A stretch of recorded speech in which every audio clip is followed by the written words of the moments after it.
Christmas is coming.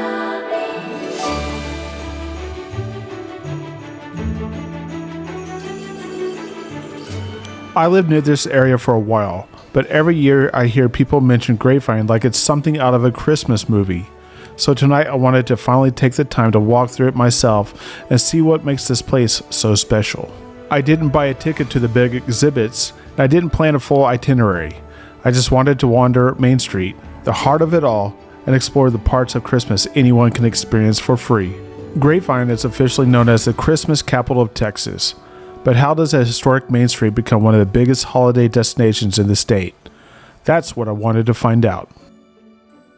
Main Street is where it all begins. A mile of lights, storefronts dressed in garland, families bundled up with hot cocoa, and the steady rhythm of holiday music floating between buildings.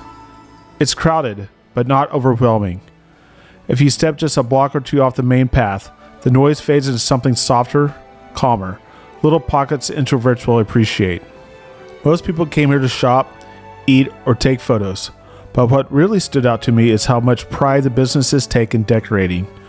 It feels like the entire street agreed months in advance to create something together.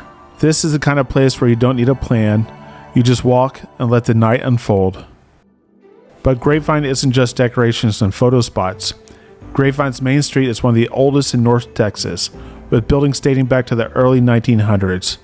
Over time, the town grew into a wine destination, and now a holiday destination. Beneath all this Christmas magic is a town layered with frontier history, stories preserved in cabins that still stand today. Just off Main Street sits the George Emmanuel Bushong cabin. Bushong arrived in Grapevine in 1858. A Civil War veteran who served as captain of Company E in the 8th Texas Cavalry, Terry's Texas Rangers. He and his wife Elizabeth Ann built this cabin around 1871. Bushong wasn't just another settler, he built the area's first cotton gin, a sawmill, and a flour mill.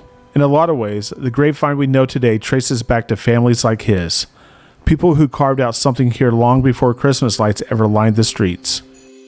A few steps away is another piece of living history, the Torian log cabin. These hand-hewn logs were first raised in 1845 by Francis Thrupp, a Peters colonist from Missouri. Over the decades, the land changed hands. J.C. Wiley, then in 1886, a farmer named John R. Torin. The Torin family stayed here until the 1940s. When Grapevine wanted to preserve its early past, the entire cabin was moved 4 miles to this spot in 1976.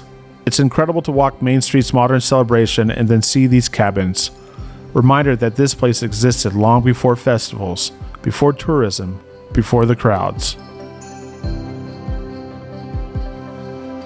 One of the places that caught my eye is Toyland, an oversized, playful corner of Main Street filled with giant dolls, toy blocks, and even a giant Rubik's Cube. It feels like stepping into a child's imagination, larger than life, whimsical, and impossible to ignore. Kids run between the decorations, and adults stop for photos. It's simple, but it adds to the charm of the night.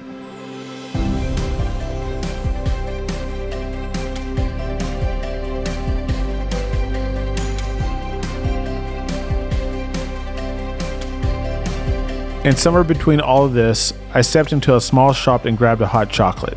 On a cold, crowded night like this, nothing tastes better. Down the street, the Palace Theater glows under its classic marquee. All through December, it plays Christmas movies. Old favorites, family classics, the kind of films that feel better on a big screen, surrounded by strangers who all came to remember something.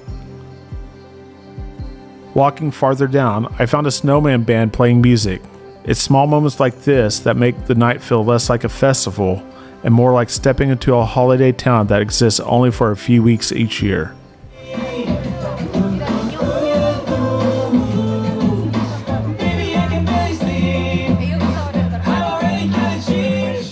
Grapevine doesn't try to be flashy. It just leans into the kind of Christmas you remember as a kid. Simple, colorful, warm.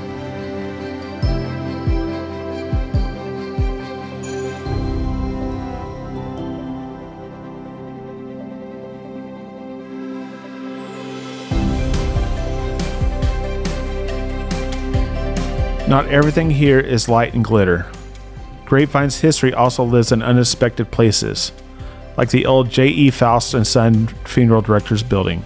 The Faust family began serving the community in the 1880s, starting with a general store that stocked coffins. Over generations, the business grew into a full funeral home, one that's been connected to Grapevine's story for more than a century.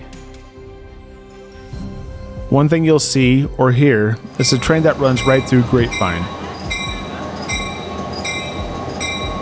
It's one of the most recognizable sounds here, almost like a reminder that this town still carries a piece of its past.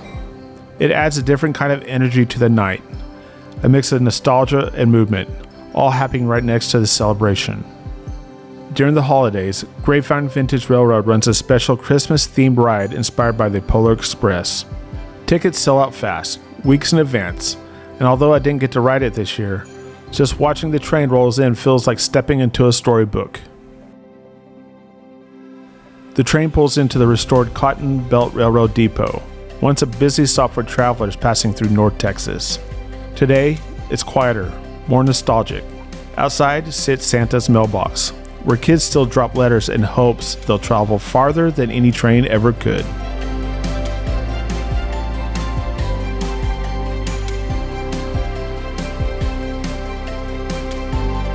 Outside the depot are several markets selling things like honey to beef jerky. You can also grab a quick bite before hopping on the train.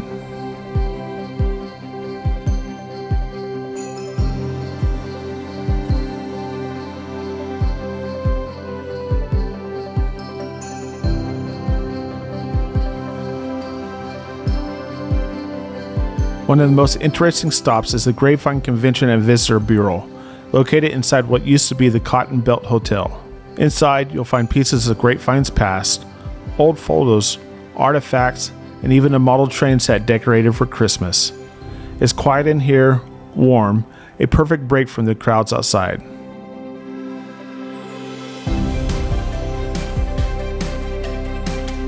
And even during the holidays, the Grapevine Farmers Market stays true to its roots, and selling local produce, pecans, honey, and other small batch goods. It's the kind of place where the city's modern Christmas celebration meets the slower rhythms of a small town Texas.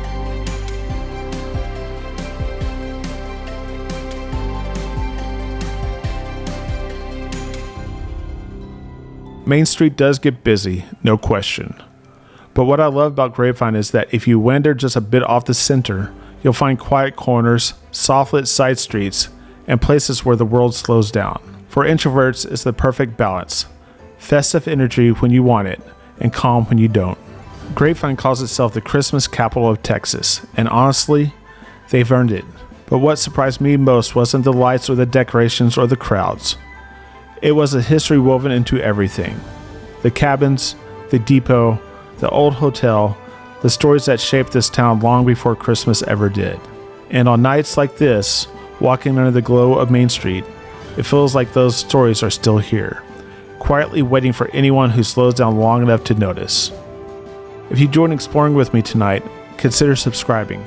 It helps this little introverted corner of YouTube grow, and it keeps me telling stories from places I hope you'll visit one day too.